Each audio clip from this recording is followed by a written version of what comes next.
அனைவருக்குமே வணக்கம். சற்று முன் கிடைத்திருக்கக்கூடிய ஒரு மிக மிக முக்கியமான செய்தி ஒன்று வெளியாகியுள்ளது. சற்று முன் செந்தில் பாலாஜி கதை முடிந்தது, நீதிபதி பரபரப்பு தீர்ப்பு, இது மாதிரி பார்த்தீங்கன்னா செய்திகள் வெளியே இருக்குது. செந்தில் பாலாஜி அவர்கள் பார்த்தீங்கன்னா 2021, 23 ஆண்டு காலத்தில் பார்த்தீங்கன்னா டிரான்ஸ்ஃபார்முடைய கொள்முதல் முறைகேடு தொடர்பாக பார்த்தீங்கன்னா அவர் மீது எக்கச்சக்கமான வழக்குகள் வழக்குப்பதிவு செஞ்சுருந்தாங்க. இந்த வழக்குப்பதிவின் அடிப்படையில் செந்தில் பாலாஜிக்கு மீண்டும் நோட்டீஸ் அனுப்ப சென்னை உயர்நீதிமன்றம் பார்த்தீங்கன்னா அதிரடியாக உத்தரவிட்டு இருந்த நிலையில் இப்போ செந்தில் பாலாஜியுடைய கதை ஒட்டுமொத்தமாக முடிய போகுது.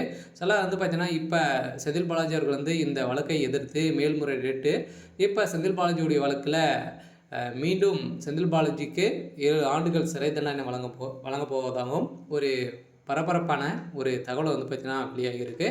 இதை பற்றி இந்த வீடியோவில் நம்ம முழுமையாக பார்க்கலாம்.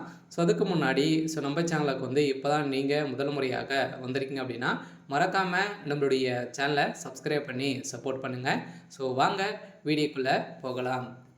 பார்த்தீங்கன்னா செந்தில் பாலாஜி அவருக்கு அதிமுக ஆட்சி காலத்திலே பார்த்தீங்கன்னா செந்தில் பாலாஜிக்கு மீண்டும் நோட்டீஸ் அனுப்ப சென்னை உயர்நீதிமன்றம் உத்தரவிட்டுள்ளது. 2021, 23 ஆண்டு காலத்தில் டிரான்ஸ்ஃபார்மருடைய கொள்முதல் முறைகேடு தொடர்பாக போர் இயக்கம் வழக்குப்பதிவு செஞ்சிருந்தது. இந்த வழக்குப்பதிவின் அடிப்படையில் தமிழக டிரான்ஸ்ஃபார்மர் கொள்முதல் செய்வதில் நடந்த முறைகேடு தொடர்பாக வழக்குப்பதிவு செய்து விசாரிக்கும்படி லஞ்ச ஒழிப்புத்துறை பார்த்தீங்கன்னா உத்தரவிட்டிருந்த நிலையில் அறம்போக்கு இயக்கம் தாக்கல் செய்த மனுவுக்கு பதிலளிக்கும்படி முன்னாள் அமைச்சர் செந்தில் பாலாஜிக்கு மீண்டும் நோட்டீஸ் அனுப்ப சென்னை உயர்நீதிமன்றம் உத்தரவிட்டுள்ளது.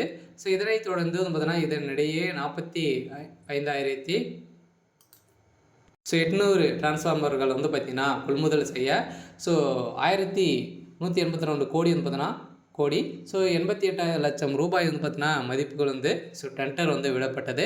இந்த டெண்டரின் அடிப்படையில் 397 கோடி ரூபாய் பார்த்தீங்கன்னா அரசுக்கு இழப்பீடு ஏற்பட்டதாகவும் இந்த பணங்கள் பார்த்தீங்கன்னா லஞ்ச ஒழிப்புத்துறையில் அளித்த புகாரின் அடிப்படையில் இவர் மீது செந்தில் பாலாஜி மீது வழக்குப்பதிவு செஞ்சது. இந்த வழக்குப்பதிவின் அடிப்படையில் தான் இப்போ சென்னை உயர்நீதிமன்றம் அதிரடியாக இவருக்கு எதிராக உத்தரவிட்டு இருக்கு. இந்த உத்தரவின் அடிப்படையில் செந்தில் பாலாஜிக்கு அவர்கள் பார்த்தீங்கன்னா இப்போ அமலாக்கத்துறை கஸ்டடியில் தான் இருக்கார். இருந்தாலும் ஏற்கனவே டாஸ்மாக் நிறுவனத்தில் நடந்த ரைடின் அடிப்படையில் செந்தில் பாலாஜி மீது எக்கச்சக்கமான வழக்குகள் இருந்தாலுமே செந்தில் பாலாஜி அவர்கள் இப்போ டிரான்ஸ்ஃபார்மருடைய விஷயத்தில் மோசமாக சிக்கியிருக்காரு. அதனால் செந்தில் பாலாஜிக்கு என்ன தீர்ப்பு வழங்க போகிறாங்க அப்படின்ற ஒரு மிகப்பெரிய ஒரு எதிர்பார்ப்பாகவே இருக்குது. இருந்தாலுமே செந்தில் பாலாஜி அவர்களுக்கு ஒரு மிகப்பெரிய சிக்கலாக தான் இருக்குது. இருந்தாலுமே என்ன நடக்க போகுது அப்படின்றத வெயிட் பண்ணி பார்க்கலாம். இது மாதிரி செய்திகளை தெரிஞ்சுக்கணும் அப்படின்னா மறக்காமல் நம்மளுடைய சேனலை சப்ஸ்கிரைப் பண்ணி சப்போர்ட் பண்ணுங்கள். தேங்க்யூ.